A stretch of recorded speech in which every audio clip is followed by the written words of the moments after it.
ពេលទៅបនពីបច្ច័យរួមគូអីចឹងគាត់លួលគូសំភ្ញៀវមកចូលបនមកហ្នឹងអញ្ចាក់បនមិនហៅហើយជំរាបសួរលោកគុំប្រទេសហ្នឹងជំរាបសួរចឹងដាច់ខដល់លោកដាច់ខដល់អ្នកដាក់អស់ហើយហើយញោមតែមកចូលបនហ្នឹង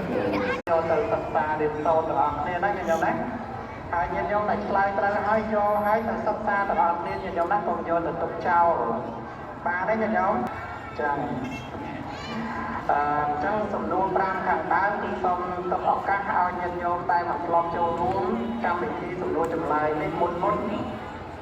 ញ្ចឹងគឺញាតិញោមដែលមកធ្លាប់ចូលរួមឆ្លើយគឺមានចំនួនច្រើនអញ្ចឹងនៅក្នុងកម្មវិធីនេះគឺខ្ញុំកណាពេលទៅបនពីបច្ច័យរួមគូអីចឹងគាត់លួលគូសំភ្ញៀវមកចូលបនមកហ្នឹងអញ្ចាក់បនមិនហៅហើយជំរាបសួរលោកគុំប្រទេសហ្នឹងជំរាបសួរចឹងដាច់ខដល់លោកដាច់ខដល់អ្នកដាក់អស់ហើយហើយញោមតែមកចូលបនហ្នឹងចូលទៅសិក្សារៀនសូត្រទាំងអស់គ្នាណាញោមណាហើយញាតិញោមដែលឆ្លើយត្រូវហើយយកហើយទៅសិក្សាទាំងអស់គ្នាញាតិញោមណាកុំយកទៅទុកចោលបានទេញាតិញោមចឹង